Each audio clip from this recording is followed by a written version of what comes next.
அமைப்புகள் வேறாக இருந்தாலும், இயக்கங்கள் வேறாக இருந்தாலும், எனது திட்டங்கள் கொள்கைகள் வேறாக இருந்தாலும், ஒரே ஒரு குரலோடு சமூக அளவுக்கு பாதிக்கின்ற நாங்கள் நிற்போம் என்று காட்டக்கூடிய வகையிலே இந்த நிகழ்வில் பங்கேற்கக்கூடிய அனைவருக்கும் நான் சார்ந்திருக்கிற பத்திரபாயக்களின் சார்பில் போராட்ட வாழ்த்துக்களை தெரிவிக்கின்றேன். அருமை நண்பர்களே, புதுக்கோட்டையிலே ஜெகபதி என்கின்ற ஒரு மகத்தான மனிதன் கனிமவள கொள்ளைக்கு எதிராக, கல்குவாரி ஊழலுக்கு எதிராக அரசாங்க அலுவலகத்திலே மனுக்களை கொடுக்கின்றார். மனுக்கள் குப்பை தொட்டிக்கு செல்கின்றது. நீதிமன்றத்துடைய கதவுகளை தட்டுகின்றார். நீதிமன்றம் உத்தரவிடுகின்றது. அதன் பிறகு கோடிக்கணக்கான ரூபாய் மதிப்புள்ள கனிம வளங்களை பதுக்கி வைக்கின்றார்கள். அவற்றை எல்லாம் கண்டுபிடித்து அதிகாரியிடம் வீடியோ ஆதாரத்தோடு, புகைப்பட ஆதாரத்தோடு மனுக்களை கொடுக்கின்றார். மனு கொடுத்த உடனே அந்த புகார் மனு ஆதாரங்கள், ஆவணங்கள் திருடர்களுக்கு, சமூக உதவிகளுக்கு, குற்றவாளிகள் கைக்கு செல்கின்றது. மாவட்ட ஆட்சியர் அலுவலக வளாகத்திலே, சார்பு ஆட்சியர் அலுவலக வளாகத்திலே மனு கொடுத்து தனது பாதுகாப்பு கேட்கின்றார். அதிகாரிகளே, கனிமவளத்துறை அதிகாரிகளே, மாவட்ட சார் ஆட்சியர் அவர்களே, ஐஏஎஸ் படித்த முட்டாப்பல்ல வாங்கிட்ட மனு கொடுத்தேன், வாங்கிட்ட கொடுத்த மனு, வாங்கிட்ட கொடுத்த ஆதாரம், அரசாங்கத்திற்கு கொடுத்த ஆதாரம், அரசாங்கத்திற்கு கொடுத்த ஆதாரம், ஆவணம் எப்படி குற்றவாளிகிட்ட போச்சு, என் உயிருக்கு பாதுகாப்பு கூடான்னு சொல்லி ஒரு சமூக ஆர்வலர் நீதியின் மீது, சட்டத்தின் மீது நம்பிக்கை வைத்து நீதிமன்றத்துக்கு சென்றவர் அரசாங்கத்தில் மனு கொடுக்கின்றார். மாவட்ட ஆட்சியிடம், மாவட்ட சார் ஆட்சியிடம் மனு கொடுக்கின்றார். உன்கிட்ட மனு கொடுத்தா எனக்கு பாதுகாப்பு சூழலுக்கு, என் உயிருக்கு பாதுகாப்பு கூடா அப்படின்னு பாதுகாப்பு கேட்கின்றார். பாதுகாப்பு கேட்ட பிறகு பாதுகாப்பு கேட்ட நபரை கொலை செய்கின்றார்கள். அதுவும் கொலை எப்படி தெரியுமா தோழர்களே? கொலை எப்படி தெரியுமா தோழர்களே? ஒரு பஞ்சாயத்து ரோடு, சின்ன தார் ரோடு, ஒரு வாகனம் வேகமாக செல்ல முடியாத சாலை. அந்த இடத்துல பார்த்தோம். இந்த இடத்துல ஒரு விபத்து நடக்கவே முடியாது என்று சாதாரண மனிதன் கூட சொல்வான். அப்படிப்பட்ட சின்ன சாலை, சாலையை ஒட்டி 8 அடி பள்ளம். அந்த பள்ளத்துல 2 சக்கர வாகனம் கூட போக முடியாது, ஒரு பைக் கூட ஓட்ட முடியாது, சைக்கிள் கூட ஓட்ட முடியாது. குழி, அந்த குழியில ஜபதனுடைய உடல் கலந்ததாக காவல்துறை வழக்கு பதிவு செய்திருக்கின்றது. ஒரு வாகனம் வேகமாக போகுது, சின்ன ரோடு, 8 அடி ரோடு, 10 அடி ரோடு, பஞ்சாயத்து ரோடு போகுது. ஒரு 7 சக்கர வாகனத்தில் போனவர் மீது போகுதுன்னு வச்சுங்க, உடல் பள்ளத்துல விழுது, 10 அடி பள்ளத்துல விழுது, 8 அடி பள்ளத்துல விழுது. அந்த விழுந்த உடல் சொந்தக்காரன் இறந்து போயிட்டாரா இல்லையா சந்தேகம் அந்த கொலையாளனுக்கு வருகின்றது. வாகனத்தை திருப்பி ரிவர்ஸ் எடுத்து மறுபடியும் உடல் மீது விட்டு ஏற்றலாம். எப்படி ரோட்ல போயிட்டு இருக்கான், முன்னாடி போற பைக்க கொலைகாரன் பின்னாடி வந்து சாத்தலாம். உடல் பள்ளத்துல விழுது. மறுபடியும் அந்த வண்டி கிறிஸ்தவோட லாரி ரிவர்ஸ் எடுத்துட்டு வந்து பள்ளத்துல இறங்கி அவர் மேல விட்டு ஏத்துச்சான். தார் ரோட்ல இருந்து 8 பள்ளத்துல இறங்கினா அந்த வண்டி என்ன ஆகும்? கவுந்துரும். 8 அடி பள்ளம், 5 அடி தான் அகலம். அந்த 5 அடி அகல ஆழத்துல வண்டி விட்டு ரிவர்ஸ் எடுத்து அந்த பணத்து மேல ஏற்றி இறக்கணும். இப்படி காவல்துறை யார் காதுல பூசுத்துற மாதிரி ஒரு வழக்கு பதிவு செஞ்சிருக்காங்க. முதல்ல வழக்க சாலை விபத்தா பதிவு பண்றான். சாலை விபத்து, ஜவஹர்லி சாலை விபத்துல இறந்தாரு, ரோடு ஆக்சிடென்ட்ல இறந்தாருன்னு அந்த காவல் ஆய்வாளர் வழக்கை சாலை விபத்தாக மாற்றுவதற்கு முயற்சி செய்கின்றார். அந்த பகுதியை சார்ந்த ஜமாத்தை சார்ந்த இளைஞர்கள் கடுமையாக போராடுகிறார்கள். தகவல் கிடைக்கின்றது. கிடைத்தவுடன் சமூக உங்கள் மத்தியில் சொன்ன பிறகு நீங்கள் எல்லாம் சமூக ஊடகங்கள் வாயிலாக இது கொலை, படுகொலை, சாலை விபத்து கிடையாது, காவல்துறையின் வழக்கை மூடி மறைக்க பார்க்கின்றது என்கிற செய்தியை நீங்கள் பரப்பியதனுடைய விளைவு கொலை வழக்காக மாறுகின்றது.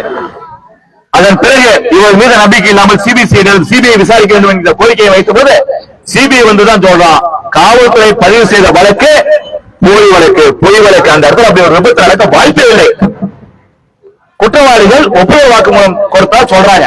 அந்த ஒப்புதல் வாக்குமூலம் செய்தா இது ரோட்ல போயிட்டு ஒரு அடிச்சோம்,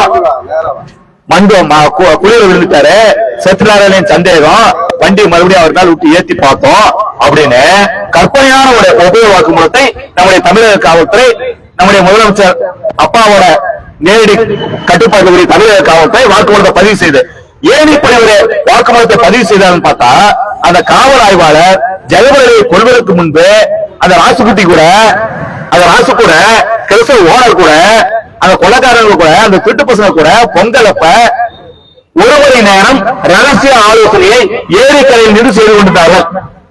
திட்டம் போட்டு கொடுத்தது யாரு? புதுக்கோட்டை மாவட்டத்தை சேர்ந்த காவல் ஆய்வாளர் போலீஸ் இன்ஸ்பெக்டர் தான் இந்த கிரைமுக்கு இந்த குற்றச்செயலுக்கு திட்டம் போட்டு கொடுத்தவர். இது உடனே இருந்தது யாரு? சாராட்சியர், கனிமவளத்துறை அதிகாரிகள், இவன் எல்லாம் சேர்ந்துதான் இவன் ஒரே ஒருத்தன் ஜெயபலி பென்ஷன் போறான், ஒரே ஒருத்தன் ஜெயபலி கோர்ட்டுக்கு போறான். இவனை தூக்கு, இவனை தட்டி தூக்கி வர லாரி இருக்குல்ல, கரச வண்டி இருக்குல்ல, புக்லிம் இருக்குல்ல, டிராக்டர் இருக்குல்ல, அடிச்சு தூக்கு, எவ்வளவு பாத்துருவான். போலீஸ் நம்ம பாக்கெட்ல இருக்கு, போய் ஒரு பை கேஸ் போட்டு முடிச்சிடறோம், சாலையை விட்டு முடிச்சிடறோம். இப்படி ஒரு விபத்தை முடிக்கவில்லை. தமிழகம் முழுவதும் 100க்கும் மேற்பட்ட சமூக ஆர்வலர்கள், தகவல் ஆர்வலர்கள், சூழல் போராளிகள், கனிமவள கொள்ளைக்கு எதிராக, மணல் கொள்ளைக்கு எதிராக, கஞ்சா விற்பனைக்கு எதிராக, சாராய விற்பனைக்கு எதிராக மனு கொடுத்த நீதிமன்றத்தில் சென்ற 100கணக்கான தகவல் ஆர்வலர்கள், சமூக ஆர்வலர்கள் சாலை விபத்து என்கின்ற பெயரிலே கொலை செய்யப்பட்டிருக்கின்றார்கள். கரூரில் ஜனநாயகம் இந்த மிகப்பெரிய ஒரு சமூக ஆர்வலர், தகவல் சட்டத்தை பயன்படுத்திய மிகப்பெரிய ஒரு போராளி, கல்குவாரிக்கு எதிராக, கனிமவள கொள்ளைக்கு எதிராக நீதிமன்றத்தில் செல்கின்றார். அவரை வாகனத்தை விட்டு மோதி வட இந்திய கூலிப்படையை விட்டு அவரை கொலை செய்ய முயற்சி செய்கிறார்கள். புகைப்படத்தில் இருந்து புகார் கொடுக்கின்றார். தமிழக காவல்துறை கொலை முயற்சி வழக்கு பதிவு செய்த தினாசோன் வழக்கு பதிவு செய்யறாங்க. ஆனால் கொலை முயற்சி வழக்காக பதிவு செய்த வழக்கை தமிழக காவல்துறை, அன்றைய தமிழக காவல்துறை, ஜெயலலிதாவுடைய காவல்துறை பெயர் சொல்ல விரும்புவது அரசு மன்றம் என்ற பெயர் சொல்லிதாகணும். கொலை முயற்சி வழக்கை 4 இடத்துல எழுந்து முன்னிச்சு வட இந்தியாவை சார்ந்த கூலிப்படையை சார்ந்தவர்கள் லாரி விட்டு கரூர் ஜெகநாதனை தட்டி தூக்கி எறிஞ்சாங்க.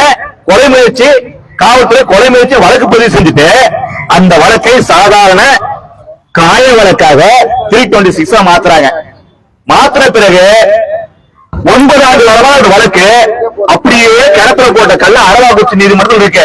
என்ன காரணம்னு பாத்தீங்கன்னா, ஜெகநாதனை கொலை செய்ய முயற்சி செய்த வட இந்திய கூலிப்படையை சார்ந்தவர்களுக்கு சம்மன் கொடுக்க முடியலையா? நீதிமன்றம் 2 பேருக்கு வாரண்ட் போட்டிருக்கு, பிடிக்க முடியலையா?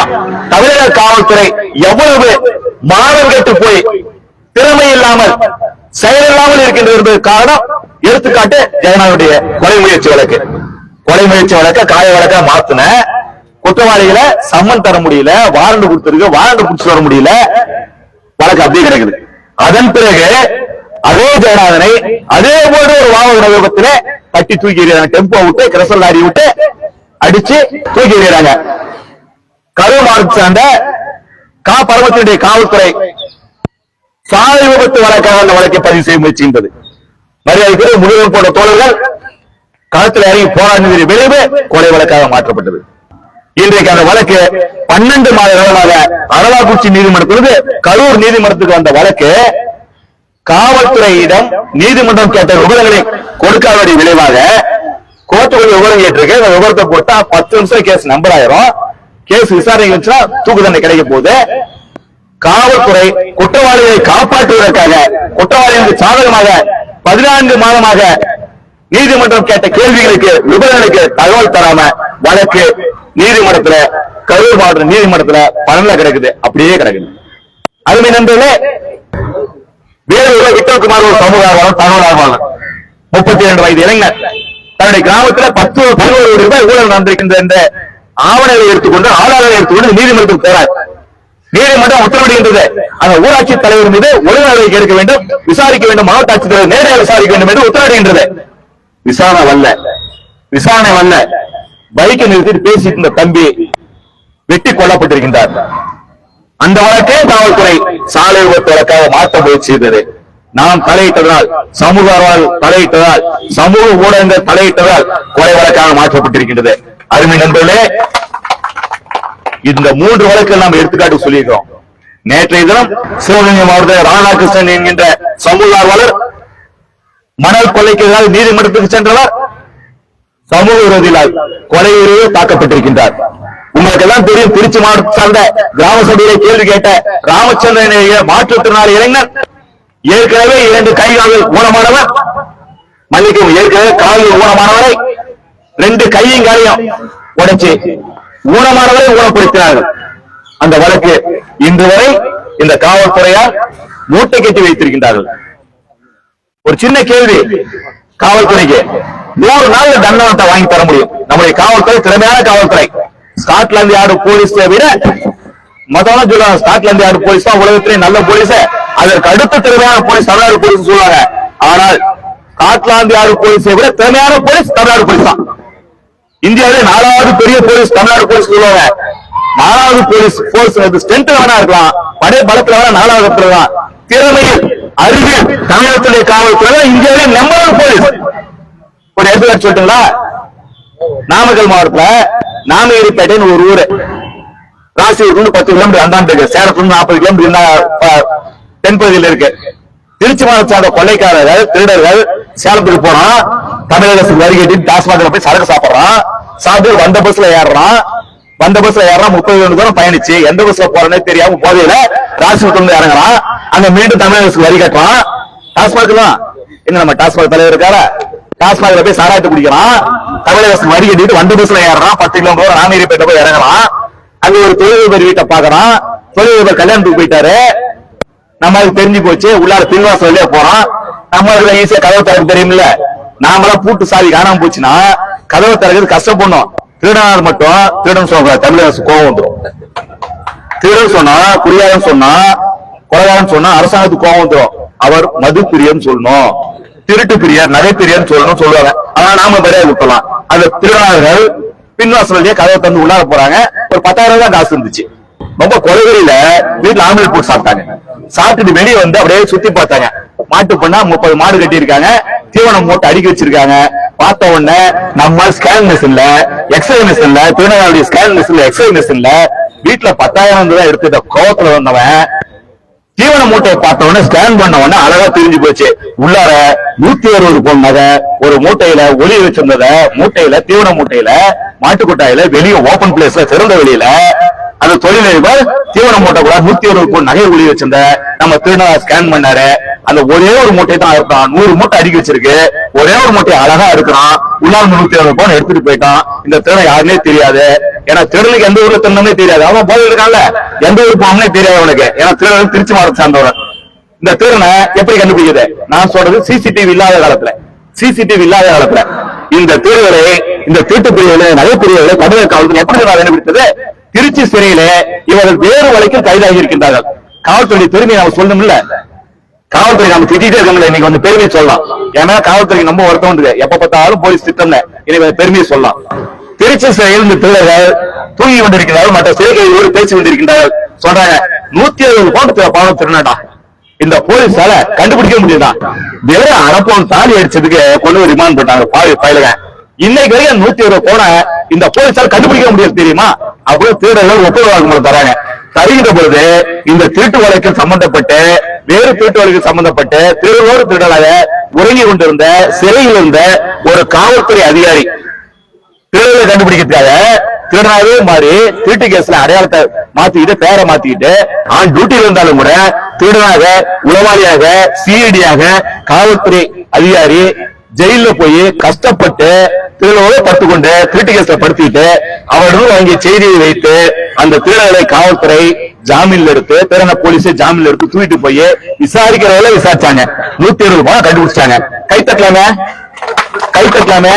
சிசிடிவி கிடையாது, சிசிடிவி இல்லாத காலம். திருடனுக்கே எந்த ஊர்ல திருடனும் தெரியாது, எந்த ஊர்ல திருடனும் தெரியாது. அவ்வளவு பெரிய திருடனை காவல்துறை கண்டுபிடிச்சது சூப்பர் தானே, கை தட்டம் இல்ல. 160 பவுன்ல அந்த தொழிலதிபருக்கு, பாதிக்கப்பட்டவருக்கு போய் சேர்ந்த நகை தெரியுமா? செய்கூலி கழிச்சிருங்க, சேதாரம் கழிச்சிருங்க. என்னங்க அப்படிலாம் சொல்லுவாங்க. நம்ம காவல்துறை நல்ல காவல்துறைன்னு சொல்லிட்டோம்ல. 60 பவுன் பணத்துக்கு தொழிலதிபருக்கு, 100 பவுன் காவல்துறை. எப்ப சொல்லுங்க, தமிழ்நாடு காவல்துறை ஸ்காட்லாந்து யார்டு போலீஸோட திறமையாக இல்லையா? ஆனா சமூக பாதிக்கப்பட்டால் மட்டும், சாலை விபத்தில் பாதிக்கப்பட்டார்கள், சாலை விபத்தில் இறந்து போயிட்டாங்க அப்படின்னு வழக்கை திசை திருப்பி கொண்டிருக்கிறது. தொடர்ந்து தமிழக காவல்துறைக்கு, தமிழக அரசுக்கு நாங்கள் எச்சரிக்கை விடுகின்றோம். தமிழ்நாட்டில், தமிழ் மண்ணில், இந்தியாவில் சமூக ஆர்வலர், தகவல் ஆர்வலர் இனி ஒருவர் எந்த இடத்திலும் பாதிக்கப்பட்டார் இந்த செய்தி வருவதற்கு அனுமதிக்க மாட்டோம், வருவதற்கு அனுமதிக்க மாட்டோம். யாரோ கரூர் ஜெகநாதன் செத்து போயிட்டார், விட்டுட்டு போயிடுவது. ஜெகநாதன் அண்ணன் என்னுடைய அண்ணன் ஜெகநாதனுடைய மரணத்திற்கு குற்றவாளிகள் தண்டனை பெற்று தருவதை 10 ரூபாய்க்கும் போராடும். இங்கே சமுதாயம் தொடர்ந்து போராடுவோம், விட்டுவிட மாட்டோம். ஜெகபதி மதத்தை சார்ந்தவர், என் மதம் கிடையாது அப்படின்னு விட்ட முடியாது. ஜெகபதி என்னுடைய மாமா, என்னுடைய ரத்தம், என்னுடைய சொந்தக்காரன். அவருடைய நியாயத்தை பெறுவதற்கு என்னுடைய வழக்கறிஞர் எம்எல்ஏ விடமாட்டார், செஞ்சிட்டு கூட விடமாட்டார், முள்ளையோடு விடமாட்டார், முள்ளையோடு விடமாட்டார், பாதிக்கப்பட்டவர்களுக்கு ராஜா விடமாட்டார். தொடர்ந்து போராடுவோம், தொடர்ந்து போராடுவோம். விட்டல்குமார் ஏதோ பாரதிய ஜனதா கட்சி சார்ந்தவர், அந்த கட்சியை பொறுப்பேற்றார். அந்த கட்சி பார்த்து அண்ணாமலை பார்த்து விட மாட்டோம். அவர் எந்த கட்சி சார்ந்தவராக இருந்திருக்கலாம். ஆனால் அவர் போராடியது கிராம ஊராட்சியில் ஊழலுக்காக, கிராம ஊராட்சியை நலனுக்காக போராடி கொண்டிருக்கின்றார், போராடி உயிர் தியாகம் செய்திருக்கின்றார். விட்டல்குமாருடைய மரணத்திற்கு நீதி கிடைக்கும் வரை நாம் விடமாட்டோம், நாம் விடமாட்டோம், நாம் விடமாட்டோம். இங்கே எம்எல்ஏ பற்றி நான் வார்த்தை சொல்லி ஆக வேண்டும். கரூர் மாவட்டத்திலே குளத்தை மீட்பதற்காக போராடுகின்றார்கள் இளைஞர்கள். 2 பேர்த்த பட்டம் பகல காலைல 9 மணிக்கு அப்படியே மகனையும் ஆட்டம் இருக்கிற மாதிரி, மிருகத்தை வைக்கிற மாதிரி பஸ் ஸ்டாப்ல வச்சு அவருடைய குழந்தைகளுக்கு முன்பா வெட்டி கொலை செய்தார்கள். அருமை நண்பர்களே, காவல்துறை அந்த வழக்கை மூடி மறைக்க பார்த்தது. மரியாதை முள்ளைவேந்தன் தோழர் பாதிக்கப்பட்டவர்களை களத்தில் போய் பார்த்தார். அந்த ஏரியில் போய் அந்த மண்ணுடைய ஈரம், ரத்தத்தின் ஈரம் காய்வதற்கு முன்பு சமுதாயத்தை திரட்டிக் கொண்டு கரூர் மாவட்டம் முதலைப்பட்டி முள்ளைவேந்தன் எங்க இருக்கீங்க? முள்ளைவேந்தன் தோழர் போய் நம்மளே கூட்டிட்டு போய் போராடினார். வழக்கு கொலை வழக்காக மாற்றப்பட்டது. எம்எல்ஏ ஒரு மனுஷன் அந்த கேஸ விடவே இல்லை. நீதிமன்றத்துக்கு வழக்கு வந்துச்சு. சென்னையில இருந்து கிளம்பி கரூர் வந்துருவார். அவர் வாணி கேட்கறது கரூர்ல நாதி இருக்காது. அவர் கரூர்ல யாருமே உறவுகள் கிடையாது, தொடர்புகள் கிடையாது. பாதிக்கப்பட்ட குடும்பத்தை சார்ந்தவர்களுக்கு அவருக்கு ஒரு டீ வாங்கி தரது கூட வசதி கிடையாது. ஆனால் பாதிக்கப்பட்ட குடும்பத்திற்கு எல்லா வசதியும் முடிஞ்சதை செஞ்சுட்டு அண்ணன் ரவி அவரோட ஐயா சிவஞானம் எங்க இருக்காரு வழக்கறிஞர் இருந்து கொஞ்சம் ஐயாவுக்கு ஒரு வாழ்த்து சொல்லுங்க. அவருடைய வயது 85 வயது. இன்னொரு பேர் 70 வயது. இன்னொரு வழக்கு பேரு சிதம்பரம் ஐயா எங்க இருக்காரு? சிதம்பரம் ஐயா எங்க? என்னுடைய மரியாதைக்குரிய கடவுள், வாழும் கடவுள். நீங்க எல்லாம் தமிழக சமுதாய கொஞ்சம் எழுதுங்க தயவு செஞ்சு. நான் வாழ்த்து சொல்லி ஒரு நிமிஷம் நிக்கிறது கூட சிரமம். ஆனால் இவர்கள் 3 பேரும் சென்னையிலிருந்து கிளம்பி சொந்த காசுல கரூர்ல போய் இறங்கி ரயில்வே ஸ்டேஷன்லயே குளிச்சுட்டு ரூம் போட்டு 1000 ரூபாய் செலவாயிரும். அந்த 1000 ரூபாயில இந்த வழக்கு ஏதாவது செலவு பண்ணலாம், குடும்பத்துக்கு ஏதாவது உதவி செய்யலாம் செஞ்சுட்டு வழக்கே உட்காருங்க.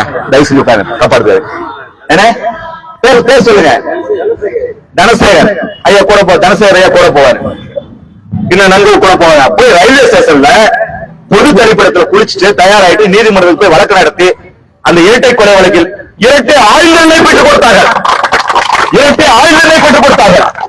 இதுதான் எங்களுடைய சமூகங்களுடைய பலம், இதுதான் தமிழர்களுடைய பலம், இதுதான் தமிழ் மண்டி வீரத்தினுடைய அடையாளம், இதுதான் தமிழ் மண்டி அறிவார்ந்த சமுதாயத்தினுடைய அடையாளம். தமிழக வழக்கறிஞர்கள் பாதிக்கப்பட்ட சமூகங்களுக்கு எவ்வளவு உதவி செய்திருந்தோம், எவ்வளவு பாதுகாப்பு இருந்தோம் என்பதை காட்டுவதற்கு ஐயா எம்எல்ஏ, ஐயா சிவஞானம், ஐயா சிதம்பரம் அதோடு விட்டுவிடவில்லை. மதுரை உயர் நீதிமன்றத்தில் அந்த வழக்கை குற்றவாளிகள் தரப்பில் மேல்முறையீடு செய்கிறார்கள். அங்கேயும் போய் உட்கார்ந்து வழக்கை திறம்பட நடத்துகின்றார்கள்.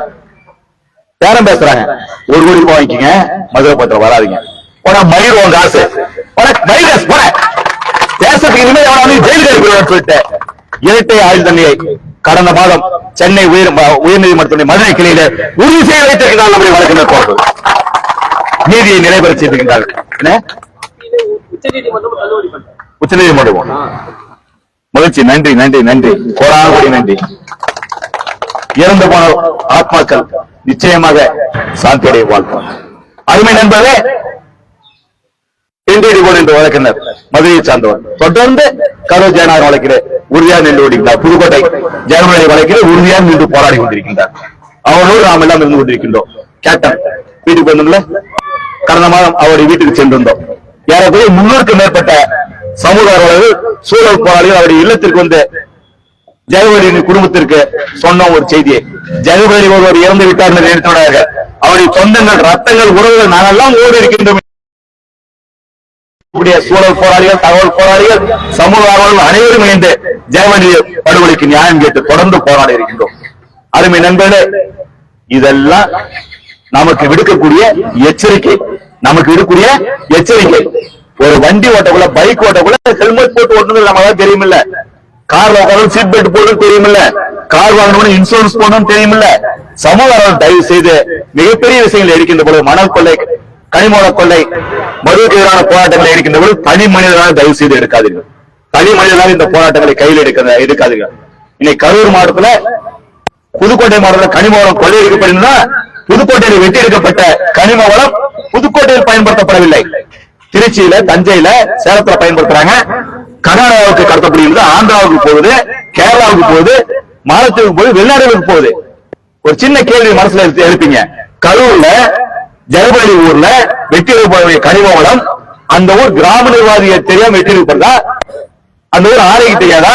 அந்த ஊர் டாக்டருக்கு தெரியாதா? துணை வட்டாட்சிக்கு தெரியாதா? கனிமவளத்துடைய கனிமவளத்துடைய ஏடி தானே உதவி தெரியாதா? உதவி கீழே கூடிய சிறப்பு வட்டாட்சிக்கு தெரியாதா?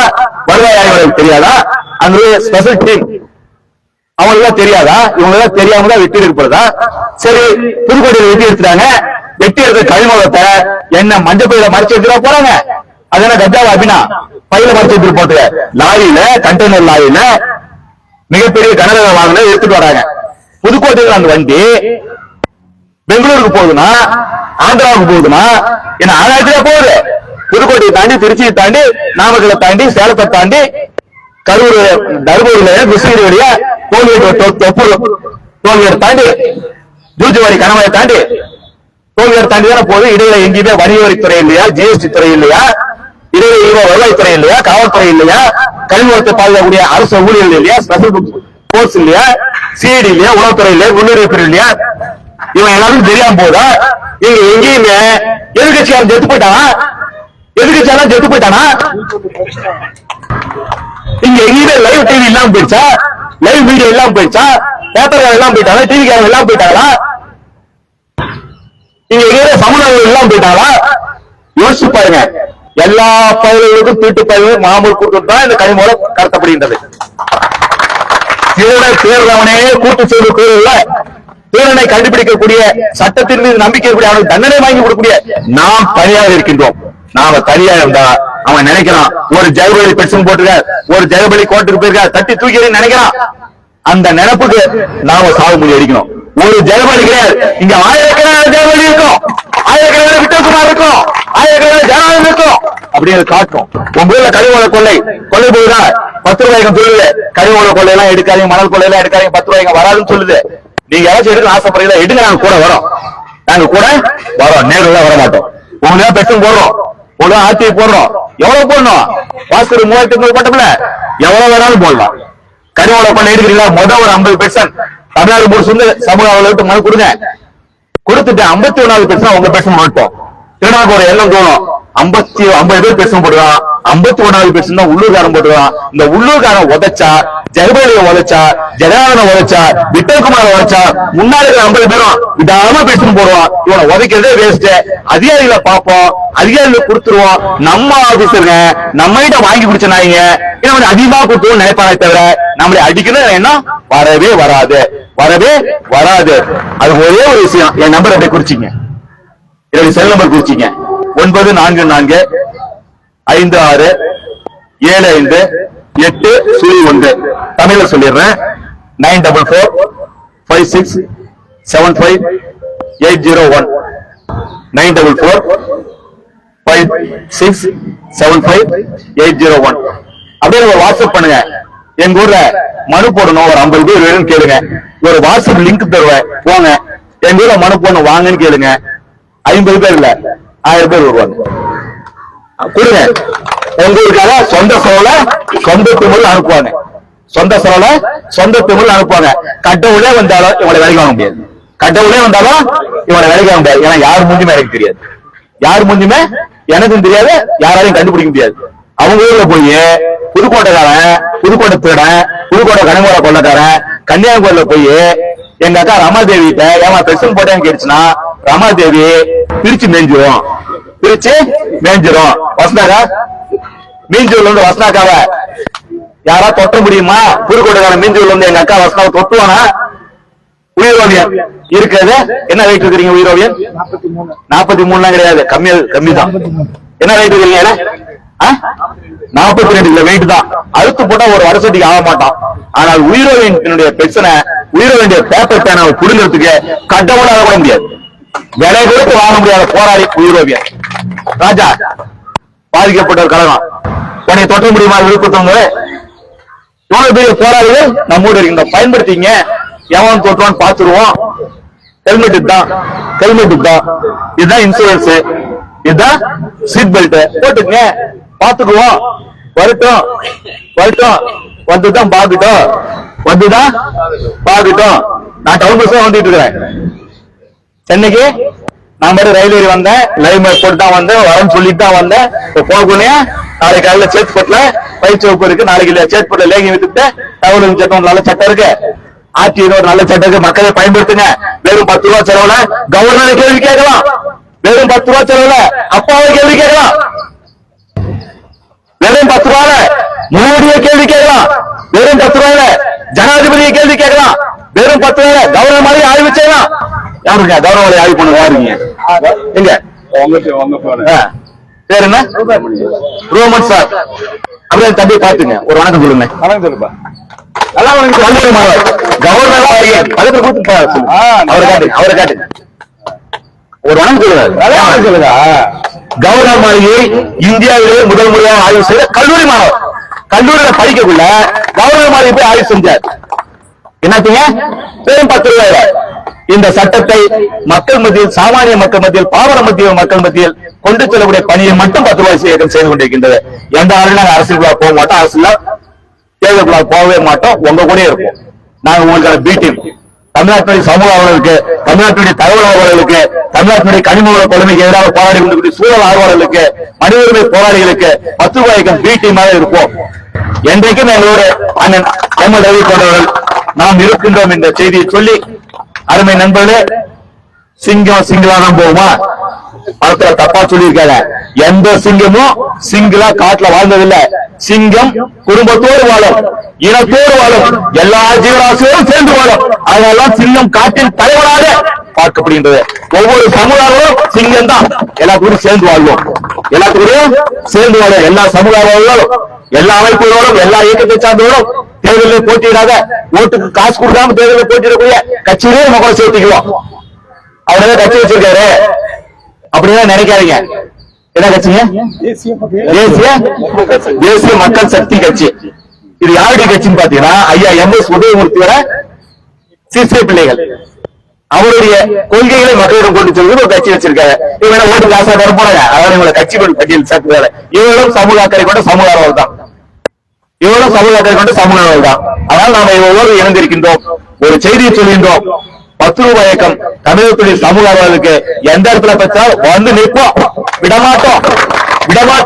எங்களுக்கு தெருவில் மைக்கு பிடிச்சிட்டு வாழ்வர்கள் கோஷம் போடலாம் தெரியாது. பேப்பர் எடுப்போம், பேனா எடுப்போம், ஆட்சியை போடுவோம். குற்றவாளிகள் தண்டனை கிடைக்கும் வரை விடவே மாட்டோம். சாத்தான்குளம் குற்றவாளிகள் இது எங்க இருக்காங்க? கொரோனாவும் ஜெயில இருக்காங்க. ஆனால் தமிழக அரசாங்கம் அந்த குற்றவாளிகள் இதுவரை சஸ்பெண்ட் செஞ்சு வச்சிருக்க, டிஸ்மிஸ் பண்ணவே இல்லை. இன்னைக்கு வரைக்கும் அந்த குற்றவாளிகளுக்கு முழு சம்பளம் போட்டிருக்கின்றார்கள். 10 ரூபாய்க்கு விடாமல் ஆச்சரிக்குது. என்ன பண்ணிட்டு இருக்கிற?